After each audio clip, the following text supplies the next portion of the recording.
Times Network ద్వారా గుర్తించబడ్డ India's #1 varicose veins hospital Avis ని సంప్రదించండి. నమస్తే, నేను Keshav. Welcome to Suman TV.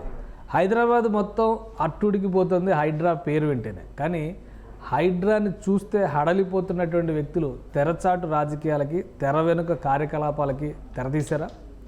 ఇప్పుడు అదే టాక్ హైదరాబాద్ అంతటా వినిపిస్తోంది. సెక్యూరిటీ విషయంలో, సేఫ్టీ విషయంలో, ముఖ్యంగా హైడ్రాలో కీలకంగా వ్యవహరిస్తున్నటువంటి కమిషనర్ రంగనాథ్ నుంచి అందులో మరికొంతమంది ముఖ్యమైన సిబ్బంది వరకు భద్రత విషయంలో రకరకాల అనుమానాలు వ్యక్తమవుతున్నటువంటి పరిస్థితి. మరోవైపు రంగనాథ్ ఇంటి వద్దే రెక్కీ జరిగిందనేటువంటి ప్రచారం కూడా ఇప్పుడు దుమారం రేపుతోంది. ఈ వార్తల్లో నిజమెంత? హైడ్రా అధికారులకి ప్రభుత్వం ఎలాంటి భద్రత కల్పిస్తోంది? ఈ అంశాలు విశ్లేషించేటువంటి ప్రయత్నం చేద్దాం. మనతో పాటు పొలిటికల్ అనలిస్ట్ చంద్ర శ్రీనివాస్ గారు. నమస్కారం. నమస్కారం. హైడ్రా పేరు వింటేనే గుండెల్లో దడ అనేటువంటి పరిస్థితి కనిపిస్తుంది. కన్వెన్షన్ కూల్చివేత తర్వాత లిస్టు పెరుగుతూ ఉంది. పెద్ద పెద్ద పొలిటీషియన్స్, కార్పొరేట్స్, వాళ్ళు చేసిన కబ్జాలు, అక్కడ చేసిన భారీ నిర్మాణాలు, ఇవన్నీ లిస్టులో పెరుగుతున్నాయి. నోటీసులు ఇస్తున్నారు. ఏ క్షణంలో ఏది కూలుస్తారనేటువంటి చర్చ నడుస్తుంది. అసలు ఇంత దూకుడుగా ఉన్నటువంటి ఈ అధికారులకి భద్రత ఉందా? వాళ్ళ ప్రాణాలకి భరోసా ఉందా? డెఫినెట్గా ఉండాలి. ఎందుకంటే ప్రాణాలు సైతం పనంగా పెట్టి రంగనాథ్ గారు ఆ బాధ్యతలు తీసుకున్నారు. రేవంత్ రెడ్డి గారి మానసపుత్రిక లాంటి హైడ్రా ఆయన ప్రజల కోసం, నెక్స్ట్ జనరేషన్ కోసం, మంచి గాలి కోసం, ఈ అక్రమదారుల గుండెల్లో వణుకు పుట్టాలనే ఉద్దేశంతో అసెంబ్లీలోనే ఆయన ప్రకటించాడు. ఆ దిశగా ఆయన పోలీస్ ఆఫీసర్ అయ్యిండు కూడా. రేవంత్ రెడ్డి గారు పిలిచారు, ఆ బాధ్యతలు తీసుకోమని ఉంటే తీసుకున్నారు. తీసుకున్నప్పుడు ఆయన కూడా కాపాడుకోవాలి ముందు. ఎందుకంటే మీరు అన్నట్టు సెలబ్రిటీస్ కావచ్చు, పెద్ద పెద్ద రాజకీయ నాయకులు కావచ్చు, బడా నేతలు కావచ్చు, దీని వెనుక అనేక విద్యా సంస్థలు చేసి 100 కోట్లు సంపాదించుకున్నారు కావచ్చు. ఎవరిని ఉపేక్షించట్లా. ఆయన భయపడే వ్యక్తి కాదు, భయపడే నైజం కాదు రంగనాథ్ గారిది. ఎందుకంటే ఉభయ రాష్ట్రాల్లో ఆయన చూడండి కేసులు లేవు. నక్సల్స్ని ఎన్కౌంటర్ చేసిన, ఎక్కడ పోయినా అక్రమార్కుల్ని, కబ్జాదారుల్ని అరికట్టడంలో కావచ్చు, ఆయనకు ఒక మార్క్ ఉంది. రంగనాథ్ ఒక స్టంట్ సెక్టర్ డిపార్ట్మెంట్లోనే. అతన్ని హైడ్రాకి అప్పచెప్పటం, ఆయన్ని ఇప్పుడు అందరి కన్నులు ఉన్నాయి. ఎందుకంటే ఎప్పుడైతే మీరు కన్వెన్షన్ కూల్చేశారో సామాన్యులకి, పెద్దలు ఒకటే ఇది అనేది మంచి సైన్ వెళ్ళింది. అది ఎక్కడున్న ప్రపంచవ్యాప్తంగా తెలుగు వాళ్ళే కాకుండా అందరికీ దృష్టి హైడ్రా మీద పడింది. అదే సమయంలో ఆయన అభిమానులు కొంతమందికి బాధ అనిపించవచ్చు. సోషల్ మీడియాలో విపరీతమైన ట్రోల్ చేస్తున్నారు రంగనాథ్ గారిని. వాళ్ళ నుంచి కానీ, అదే ఆయన నాగార్జున అభిమానుల నుంచి కానీ, లేకపోతే ఇక్కడున్న ఎవరి చాలా గండిపేట పరిసర ప్రాంతాల్లో చాలా సెలబ్రిటీస్ కూడా పడిపోయినాయి. వాళ్ళు కావచ్చు, ఇప్పుడు ఏ పార్టీ అయినా కావచ్చు, అనేక రకాలుగా అందరి నుంచి ఆయన ప్రాణాలకే ముప్పు ఉందనేది 2 రోజుల నుంచి వినపడుతుంది. ఇంటెలిజెన్స్ వర్గాలు కూడా రెక్కీ జరిగింది ఇంటి దగ్గర, అవును రెక్కీ జరిగింది పెంచాలని ఏదో డెసిషన్ తీసుకుని అంటున్నారండి. ఎందుకంటే అటువంటి వ్యక్తిని, అంటే ప్రజల ప్రభుత్వ ఆస్తుల్ని కాపాడాలని చెప్పి ఆయన ప్రాణాలు సైతంగా పనంగా పెట్టి ఆ బాధ్యత తీసుకున్న వ్యక్తికి ఆయన కాపాడుకోవాల్సిన బాధ్యత ఇప్పుడు ప్రభుత్వానికి. అంతే కదండి. కాబట్టి సెక్యూరిటీని పెంచారు మధురానగర్లో. ఆయన ఇంటి దగ్గర మొదటి నుంచి ఆ ఇంట్లో ఉన్నారు. వాళ్ళ నాన్నగారు రిటైర్డ్ ఐఏఎస్ ఆఫీసరు.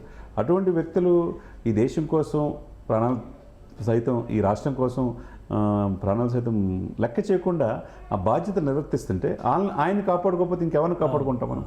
ఏదైనా కానండి. ఇక్కడ ఒకటి అంటే, ఇక్కడ రాజకీయాలకి అతీతంగా, పార్టీలకి అతీతంగా ఈ నిర్ణయాన్ని, సీఎం తీసుకున్నటువంటి నిర్ణయాన్ని, హైడ్రా అమలు చేస్తున్నటువంటి విధానాల్ని బీజేపీ కూడా చాలా గట్టిగా సమర్థిస్తుంది. బీజేపీ నాయకులు వెళ్ళి రిప్రజెంటేషన్స్ కూడా ఇచ్చారు. అక్రమాలకు సంబంధించినటువంటి జాబితాను ఇచ్చారు. గతంలో అధికారంలో ఉన్నటువంటి బీఆర్ఎస్ పార్టీ ఎంఐఎంకి సంబంధించి ఒక ఎమ్మెల్యేది, ఒక ఎమ్మెల్సీది కూలగొట్టారు. ఇప్పుడు ఆ పార్టీ ఫ్లోర్ లీడర్ అక్బరుద్దీన్ ఓవైసీకి సంబంధించినటువంటి నోటీసులు ఇచ్చారు. సో వీళ్ళు కాకుండా ఇంకా ఎవరైనా ఉన్నారా? కార్పొరేట్స్ నుంచి కానీ వాళ్ళ నుంచి థ్రెట్ ఉందా? అంత భయపడేంత ఉందా? ఒక అధికారిని టచ్ చేసేంత ధైర్యం ఇప్పుడు హైదరాబాద్లో ఉందా? డెఫినెట్గా అండి ఉంటుంది. ఎందుకంటే హైదరాబాద్ ఏంటంటే మొత్తం కూడా ఎవరు అడిగేవాళ్ళు లేరన్నట్టుగా అయిపోయింది. 2016 నుంచి 2021 వరకు ప్రభుత్వ ఆస్తుల్ని విపరీతంగా ఆక్రమించుకున్నారు. బిల్డింగ్లు కట్టారు. ఇప్పుడు సెలకంచేరులో ఉంది ఫాతిమా ఓవైసీ ఎడ్యుకేషన్ ఇన్స్టిట్యూషన్స్. అవన్నీ కూడా 70% కూడా ఆ చెరువు మొత్తం ఆక్రమించుకొని కట్టింది ఎప్పుడు? 2016 నుంచి 2021 మధ్య కదా, గత ప్రభుత్వం ఉన్నప్పుడే కదా.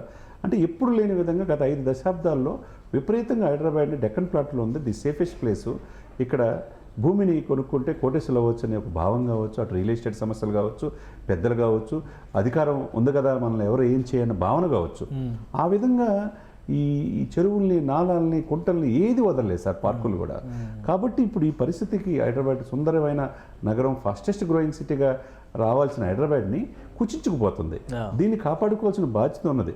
మీరన్నట్టు ఇప్పుడు సల్కొండ చెరువు ఒకటి, నెక్స్ట్ తర్వాత జనవాడ ఫామ్ హౌస్ అంటున్నారు, తర్వాత ఇంకోటి నాదం చెరువు, అనురాగ్ ఎడ్యుకేషన్ ఇన్స్టిట్యూషన్స్, ఇక మల్లారెడ్డి లాంటి వీళ్ళందరూ కూడా ఏ స్థాయికి వెళ్ళిపోయారు. మరి రాజశేఖర్ రెడ్డి కూడా నోటీసులు ఇచ్చారు. అంటే అక్కడ కూడా 35 ఎకరాల్లో భారీ నిర్మాణం ఉంది, మరి రాజశేఖర్ రెడ్డి ఆధ్వర్యంలో ఉన్నాయండి.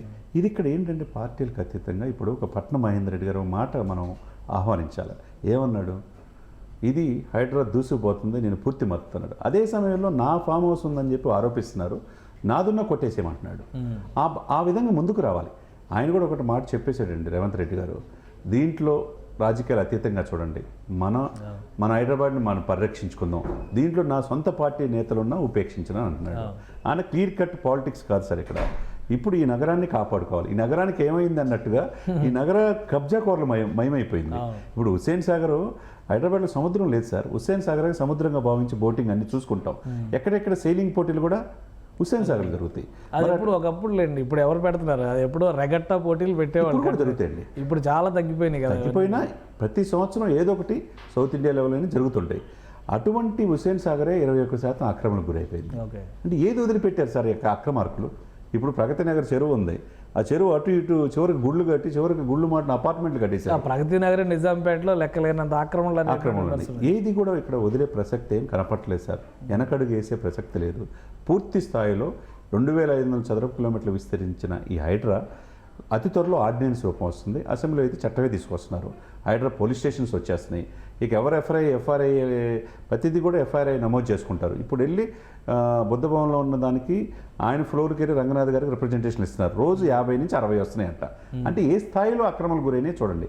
అవి కూడా ఆధారం. ఇవన్నీ బాగానే ఉన్నాయి. రంగనాథ్ గారి సేఫ్టీ గురించి మాట్లాడండి. ఇప్పుడు ఏంటి, ఇప్పుడు ప్రభుత్వం ఏమన్నా ఆయనకి Z+ కేటగిరీ ఇస్తుందా? అసలు 2 కానిస్టేబుల్ పెట్టినంత మాత్రాన ఆయన రిస్క్ ఉండదా? ఎందుకంటే చాలా పెద్ద పెద్ద ప్రాపర్టీస్, 100 కోట్ల వాల్యూ. ఇప్పుడు మొన్న కన్వెన్షన్ కూర్చారంటే ఓన్లీ ల్యాండ్ కాస్ట్ 150 కోట్లు అంటున్నారు. సో అట్లాంటి ప్రాపర్టీలు పోయినప్పుడు ల్యాండ్ కాస్ట్ 150 ఎందుకున్నారండి? ఎకరం 100 కోట్లు సార్. అక్కడ ఎకరం 100 కోట్లు అంటే 3 ఎకరాలు 30 కోట్లు సార్. అది 12 సంవత్సరాలు ఆక్రమించుకొని 12 సంవత్సరాలు దాని మీద సంపాదించింది 3000 కోట్ల పైన ఉంది. ఇది ప్రభుత్వ ఆస్తి. మరి అంత పెద్ద ఆదాయం పోయినప్పుడు అందరికి కోపం ఉంటుంది. ఎగ్జాంపుల్ కోపం ఉంటుంది కదా, కడుపు మంటలో ఏమైనా జరగచ్చు కదా సార్. ఆయన ఏవి రంగనాథ్ గారు ఇదేంటంటే అండి, దేనికి భయపడిన నైజం, ఇచ్చిన బాధ్యతని సక్రమంగా నిర్వర్తించే ఇది ఆయన గుర్తింపు ఉంది ఎక్కడ ఉభయ రాష్ట్రాల్లో. కాబట్టి ఆయన అన్నిటికీ తెగించే వచ్చాడు. కానీ ఆయన్ని మీరు అన్నట్టు ఆయనకి Z కేటగిరీ ఇస్తారా, ఏది ఇస్తారా? ఆయన్ని ముందు కాపాడుకుంటే హైదరాబాద్ని ఆయన కాపాడుతాడు. కాబట్టి ఆయన సెక్యూరిటీ పూర్తిగా రేవంత్ రెడ్డి గారు చూసుకుంటారు, ఈ డీజీపీ గారు చూసుకోవాలా. 2-3 కానిస్టేబుల్ సరిపోరు, అంతే కదండి. అందులో మజ్లిస్ లాంటి కీలకమైన ఆస్తులు అక్బరుద్దీన్ ఓవైసీ పెద్ద స్టేట్మెంట్ ఇచ్చారు, నన్ను కాల్చండి అన్నాడు ఆయన. అది చాలా ఆగ్రహాలతో కూడినటువంటి స్టేట్మెంట్, రెచ్చగొట్టే స్టేట్మెంట్. 40,000 మంది నా వెనకున్నారా అంటున్నాడు. అట్లా బెదిరింపు ధోరణిలో భయపడే వ్యక్తి కాదు రేవంత్ రెడ్డి గారు. అదేవిధంగా రంగనాథ్ గారు కూడా కాదు. కానీ రంగనాథ్ గారికి సెక్యూరిటీ, స్పెషల్ సెక్యూరిటీ, అది Z+ కేటగిరీ ఇస్తారా, ఏ విధంగా గ్రేహౌండ్స్, ఎందుకంటే అందులో ఆల్రెడీ ఒకవైపు నక్సల్స్ని ఏరివేసిన ఇది ఉంది ఆయనకి. ఎక్కడెక్కడ అక్రమార్కుల గుండెలో నిద్రపోతాడు ఆయన. ఎవరికి ఈ రౌడీ షీటర్లు, ఈ కబ్జా కోర్లు, వీళ్ళందరూ కూడా బాగా బలిసిపోయి 100 కోట్ల నుంచి 1000 కోట్లకు వెళ్ళిపోయారు. వీళ్ళందరూ మనిషిని టార్గెట్ చేసి ఏదో ఒకటి చేయాలని చూస్తారు, హత్య ప్రయత్నం చేయాలని చూస్తారు. అదే రెక్కి, దాంట్లో భాగంగా రెక్కి అనేది వాళ్ళ ఇంటెలిజెన్స్ వర్గాలు. కాబట్టి ఆయన్ని అన్ని విధాలుగా ప్రభుత్వం ఇమ్మీడియట్గా రివ్యూ మీటింగ్ పెట్టి సీఎం గారు దాని మీద దృష్టి పెట్టి ఆయన పూర్తి భద్రత, ఎక్కడికి వెళ్ళినా, ఆయన ఫీల్డ్లో వెళ్ళినా, ఆయన ఆఫీస్కి వెళ్ళినా, ఇంటికి వెళ్ళినా వాళ్ళ కుటుంబానికి ఆయనకి పూర్తి భద్రత కాపాల్సిన బాధ్యత ఈ ప్రభుత్వం ఉంది. రైట్. థ్యాంక్ యూ శ్రీనివాస్ గారు, మీ అభిప్రాయం తెలియజేసేందుకు. ఇది హైడ్రా తీసుకుంటున్నటువంటి దుడుకు నిర్ణయాలు, అలానే ఆక్రమణలకు సంబంధించి తప్పిదాలని సరిచేసేటువంటి ప్రయత్నాలు కొంతమందికి కంటగింపుగా మారుతున్నాయి. అదేవిధంగా రంగనాథ్ గారి ఇంటి దగ్గర రెక్కీ జరిగిందనేటువంటి వార్తలు కూడా కలకలం రేపుతున్నాయి. ప్రభుత్వం దీన్ని ఒక ప్రత్యేక అంశంగా తీసుకుని ఇందులో కీలక అధికారిగా వ్యవహరిస్తున్నటువంటి ఆయనకు భద్రత కల్పించాల్సినటువంటి అవసరం ఉందని చంద్ర శ్రీనివాస్ గారు విశ్లేషిస్తున్నారు. ఇది స్పెషల్ డిస్కషన్. Keep watching.